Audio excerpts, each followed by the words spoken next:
The Catman, Peter Criss, had a black and white face and eyes that looked as scary as the shadows on stage.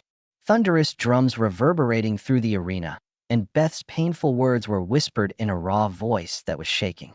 He was the quiet heart of a kingdom, KISS, but people used to think he was just the drummer. Beth and KISS, as we know them today, would not exist without him. Peter Criss was one of the 4 original members of the famous rock band and helped shape the sound of a musical success. That was outside of time. KISS was always more than just music. There was fire, folklore, and an explosion of sound and light that had never been seen or heard before in rock history.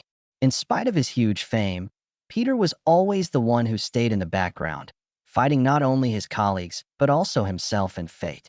He didn't just get fired once, but several times. He didn't go out in a blaze of glory, he just disappeared. The face behind the cat makeup belonged to a man who had been a huge star before being dumped by the band he helped make. And when everyone turned their backs on him, old friends stopped talking, and after the Northridge earthquake, all he had left was $100,000 and a gun. Peter almost gave up, but he didn't. Picking up the sticks instead, he came back, not with a triumphant drum solo, but with the voice of someone who has been lost, rejected, but never defeated. In his memoir, Make Up to Break Up. After that, fate put him to the test again, causing cancer. What kept him living while the other people died? What made a hero lose the job that he created? What kept Peter Criss, the Catman, the outsider, and the abandoned, alive, fighting, and beating his own heart until it stopped? The story just started. Simply early life. His name was George Peter John Criscola, and he was born on December 20th, 1945, in Brooklyn, New York. This is not a safe place for babies. Peter was the oldest child in an Italian immigrant family. He grew up in a neighborhood with trashy streets, loud car horns, and fights after school. Instead of padded practice rooms, he learned music in the rough world of street gangs, where you either fought or got beat up. It was this place that taught him one thing. You had to snarl like a wild cat and fight with all your might to stay alive. In a small room, Peter's family lived like the working poor.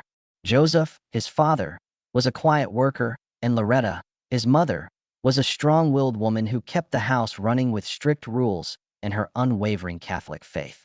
She was the one who first noticed how talented her son was in music, and her tiny kitchen was a safe place for him to be away from the chaos outside.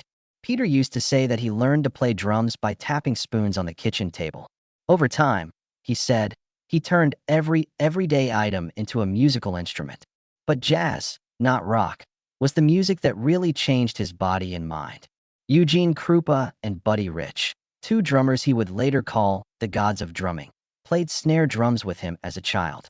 Long afternoons in Greenwich Village, where street musicians filled the parks like it was their holy chapel, fueled that flame. However, Peter wasn't a dreamer who hid away. He used to be in a gang and sell homemade guns to make ends meet in the crazy world after the war. He'd been in fights that left his face bloody and almost got caught by the police. And because he had been so close to the edge, Peter knew how important music was, not as a way to get famous, but as a way to be saved. For Peter Criss, singing was the only way to get away from the poverty, anger, and chaos that he saw in Brooklyn after the war. It wasn't their choice. To stay alive. In later years, when other people saw KISS as just a band, he saw it as his fate. Career Peter Criss wasn't a big deal all of a sudden. He worked hard and sweated a lot to become a professional musician. He played on dirty stages where the only people watching were a few drunk people in a rundown Brooklyn bar. Peter dreamed of becoming a painter and went to the School of Industrial Art in Manhattan when he was in high school. However, fate wasn't written on a painting. He would sneak out between classes to hear live jazz in Greenwich Village, which drew him into the world of drums even more. He turned things around when he saw his old friend Jerry Nolan again. Nolan would go on to become the drummer for the New York Dolls.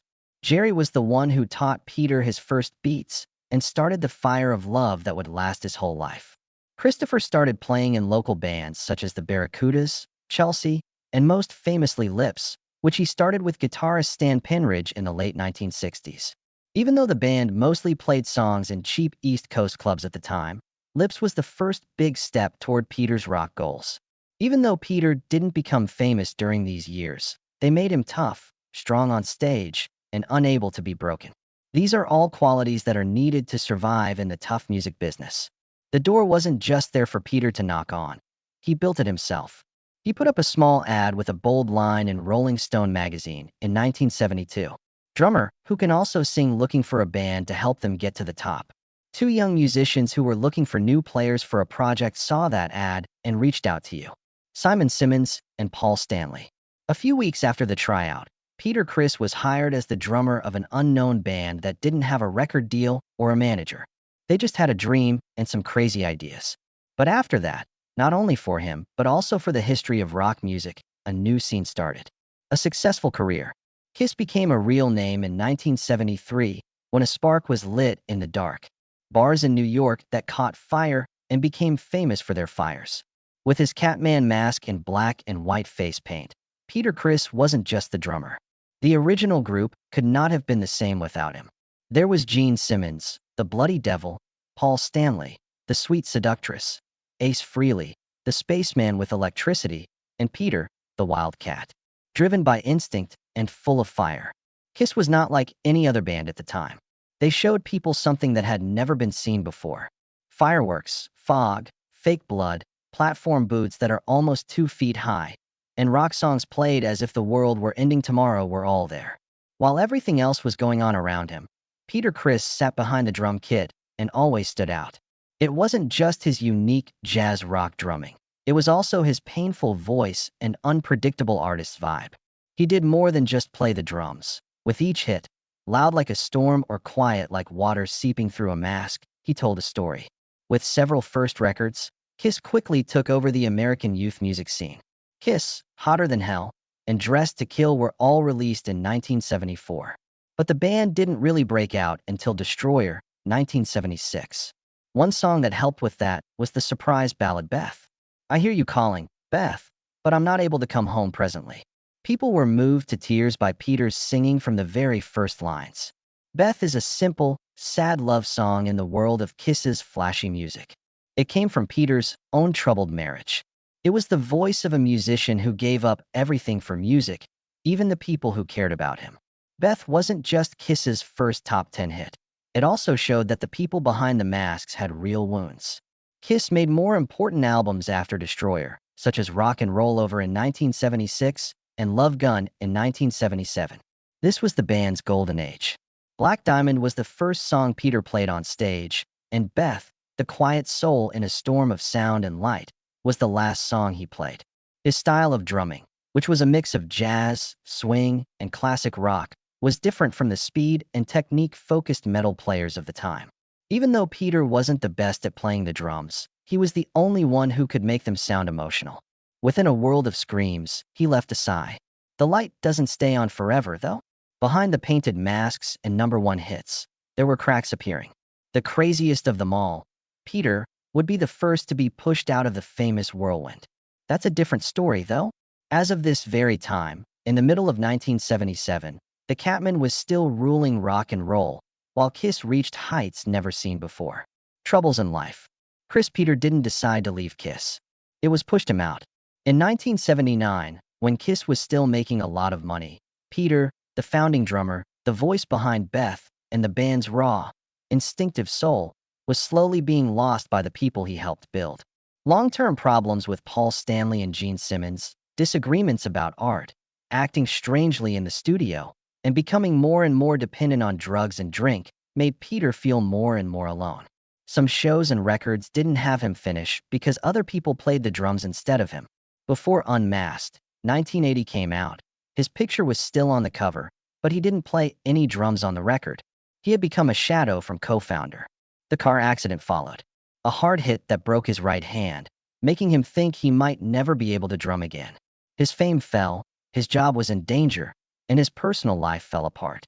His mental health got worse, his first wife left him, and music, which used to help him, became a drag. It happened again in 1991. A man living on the streets in California faked being Peter Criss and spread lies that the famous KISS drummer was now a lost and addicted mess. The news took it up and ran. The public became very angry. To get back his real name, Peter had to go on the Phil Donahue show and face the imposter in person. It wasn't an argument. He was very sad. People used to believe in him, but now they believe in a shadow more than they believe in him. That was not the end of it. Former bandmate Paul Stanley later indirectly but dangerously accused Peter of having anti-Semitic views. Peter denied the claim and said it was an insult to his character. In the middle of these public fights, the most painful fact was still there. On one occasion, they called each other brother. The last time Peter was fired from KISS was in 2004. There was no official meeting or goodbye. They just called and said he was too old, unable to perform 2-hour shows anymore. Peter said it was a shameful event. Again, the band he helped start took away his musical identity in a cold and silent way. In 2007, after 3 years, Peter was told he had breast cancer. This is a very uncommon illness for men and an even more uncommon disease in the rock world. There was no noise from him, no news, no attention. He had surgery in private, stayed alive while quietly getting irradiated. Because he had been afraid of dying since the war, Peter didn't fight anyone else this time. He only fought his own body. However, those tests did not kill Peter Criss. Instead, they changed him. He changed from a crazy drummer to a man, scarred but real. A man whose life was honest, whole, and free of lies. Personal life. The Catman on stage was a rough and tumble man who was always looking for peace within himself. People never saw Peter Criss's private life. He told pieces of truth that were not changed or edited in any way. With his third wife, Gigi Criss, after a rough first marriage, Peter has been through loss and sadness, only to find himself again in the stillness of love and quiet. He said that he might have become a thief if it weren't for music, especially the drums. Peter picked music as his way to escape the darkness of his childhood in Brooklyn, where gangs and violence were almost daily events. Music kept me from hurting myself, he said. Every drum beat was a way to let go of anger, loneliness, and a sense of being left behind. Drumming was more than just a hobby, it was therapy, a lifesaver for a soul that had been very close to the edge of danger. Peter struggled with depression and alcoholism for many years. Eventually, he faced a life-or-death fight with breast cancer, which is very uncommon in men. He kept the illness a secret for a long time, not because he was scared, but because he didn't want people to feel sorry for him. He had surgery to remove his whole left breast, and then went through radiation treatments in silence. He finally came out, but not to be the center of attention. Instead, he did it to honor life as a valuable gift, one day at a time. With Gigi by his side during the worst weather, Peter finally found peace, which his wild childhood could never give him. As a couple, they took care of their pets, wrote a book, and lived a quiet but warm life. The drummer Peter Criss still plays every day, even though he isn't on stage anymore. No one has asked him to do anything. It's not in his deal to entertain, and he still plays by sitting down and putting the sticks on the drum head. For him, it's the only way to survive. What Peter Criss did, he wasn't the best drummer in the world, but he was the one everyone remembered, because each beat was made of real people, and each song was a declaration from the heart. Usually, the drums are just there to set the mood for other instruments. But Peter used that spot in the back to tell a different story about the losers, the abandoned, and the souls that wanted to be heard. KISS became a worldwide phenomenon through fire, blood, lights, and stage violence. But the band would have been nothing more than a mindless entertainment machine without Peter's human touch. Beth, a sad song written when the singer was alone and sung with no filter, changed everything. Some radio stations didn't play KISS's music, but it made a new space in rock music where sadness could be heard beneath the lights and smoke. The way Peter played the drums, which was a mix of rock and jazz, was very unique. Though it was wild and emotional, it was never messy. A lot of young drummers learned from him how to play with complete focus. But more than the skill, what really stuck with me was how he used the drums to fight the emptiness inside him. You can't teach that, it can only move people. Aside from music, Peter Criss also left behind a legacy. He was brutally honest with himself. He never hid the fact that he was addicted, had been hurt, or was afraid of dying. That unpolished look brought him closer to his fans than any other look could. Not as a star, but as a friend, as someone who had stumbled, got back up, and never lost where he belonged. Peter did not need awards to show that he was a great man. There's real proof in the fans who used to listen to Beth on lonely nights and saw themselves in her raspy voice. Another thing he said was that if it weren't for music, he might have become a thief. Nevertheless, he picked the drums, and they helped him stay alive. And the loss of a whole generation. Today's life. Christopher Peter isn't the Catman anymore on stage.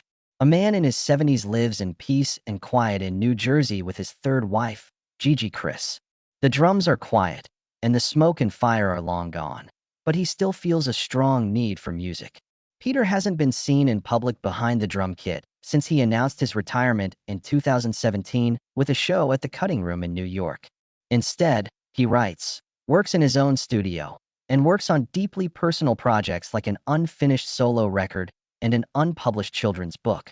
Male breast cancer is a rare and often overlooked sickness that was a threat to his health, but it has since stabilized. Peter told the audience that he still gets regular checkups and lives a life that he describes as cancer-free, but he is never careless. The sickness that used to make me fear losing everything now reminds me every day to enjoy life.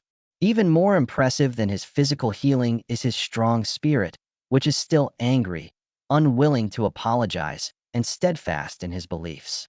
Peter has never given up the right to tell the truth about loyalty, legacy, and personal respect, even though it's been years since he left KISS for good.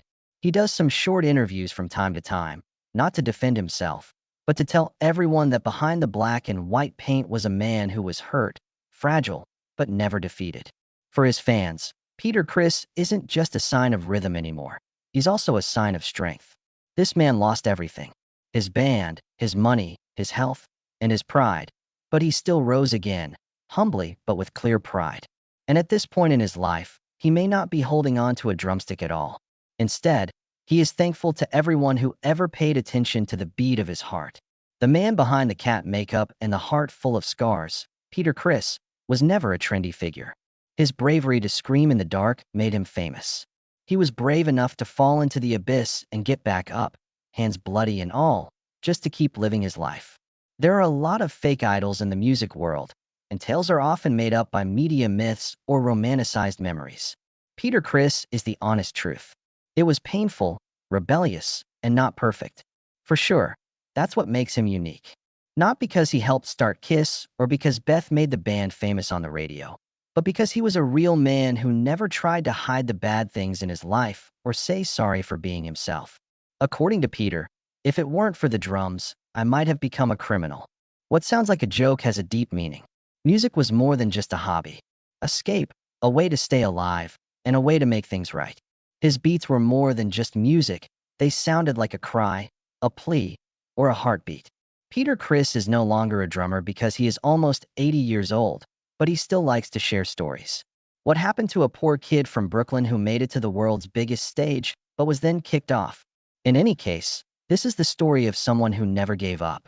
Remember the first drum beat that scared you? Do you remember when Beth made the night quiet? If so, tell us what you think in the space below. According to Peter Criss, music is only alive when someone is still listening.